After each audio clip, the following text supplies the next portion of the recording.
कांग्रेस के वो चार नेता जिन्होंने अपनी आत्मकथा लिखी, दो ने तो जेल में लिख डाली। क्या आपने कभी सोचा है कि जिन नेताओं ने भारत की राजनीति की दिशा तय की, उन्होंने अपने जीवन के सबसे बड़े फैसले, संघर्षों और गलतियों को किस तरह से देखा होगा। इतिहास की किताबें आपको घटनाएं बताती है, लेकिन आत्मकथा आपको उस नेता के मन की बात बताती। कांग्रेस के कई ऐसे दिग्गज नेता रहे जिन्होंने अपने जीवन के अनुभव को किताबों में उतारा। इन किताबों में सिर्फ उनकी निजी कहानी नहीं, बल्कि आजादी की लड़ाई, कांग्रेस की अंदरूनी राजनीति, देश के निर्माण और सत्ता के उतार चढ़ाव का भी पूरा इतिहास दर्ज है। आज इस वीडियो में हम आपको बताएंगे कि कांग्रेस के उन नेताओं के बारे में जिन्होंने अपनी आत्मकथा लिखी और जिनकी किताबें आज भी राजनीति और इतिहास को समझने का सबसे बड़ा दस्तावेज मानी जाती है। तो सबसे पहले बात करते हैं देश के पहले प्रधानमंत्री पंडित जवाहरलाल नेहरू की। नेहरू की आत्मकथा एन ऑटोबायोग्राफी, जिसके बाद में टुवर्ड फ्रीडम के नाम से भी जाना गया, भारत की सबसे चर्चित राजनीतिक आत्मकथाओं में गिनी जाती है। यह किताब उन्होंने 1934 से 1935 के बीच जेल में रहते हुए लिखी थी और इसका पहला प्रकाशन 1936 में हुआ। इस किताब में नेहरू ने अपने बचपन, इंग्लैंड में पढ़ाई, महात्मा गांधी से मुलाकात, कांग्रेस में प्रवेश, स्वतंत्रता आंदोलन, जेल जीवन और अपने वैचारिक संघर्षों का विस्तार से वर्णन किया। सबसे खास बात यह है कि उन्होंने खुद की भी आलोचना करने से परहेज नहीं किया। उन्होंने स्वीकार किया कि पश्चिमी शिक्षा और भारतीय संस्कृति के बीच उनका व्यक्तित्व हमेशा संघर्ष करता रहा। नेहरू की यह आत्मकथा सिर्फ उनके जीवन की कहानी नहीं, बल्कि स्वतंत्रता आंदोलन के भीतर से लिखा गया ऐसा दस्तावेज है जो उस दौर की राजनीति को बेहद करीब से दिखाता है। अब बात करते हैं भारत के पहले राष्ट्रपति और कांग्रेस के दिग्गज नेता डॉक्टर राजेंद्र प्रसाद की। राजेंद्र प्रसाद ने अपनी आत्मकथा 1946 में लिखी।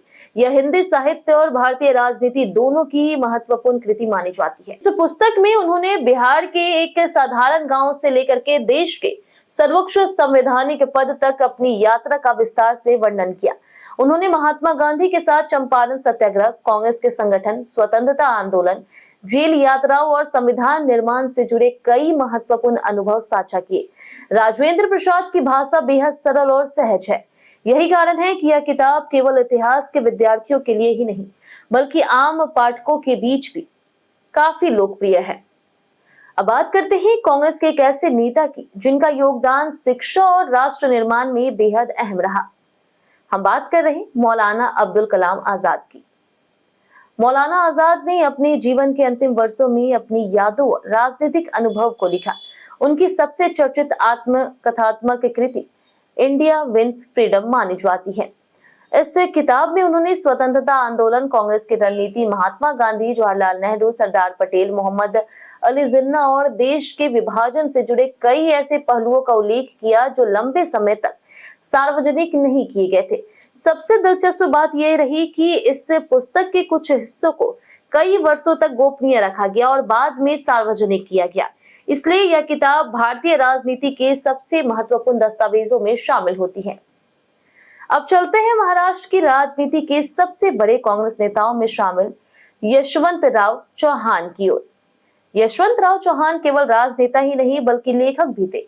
उन्होंने अपनी आत्मकथा 3 भागों में लिखने की योजना बनाई थी। पहला भाग कृष्णा कट प्रकाशित हुआ, जिसमें उनके बचपन, स्वतंत्रता आंदोलन और शुरुआती राजनीतिक जीवन का विस्तार से वर्णन मिलता है। हालांकि उनके निधन के कारण बाकी 2 भाग पूरी नहीं हो सके।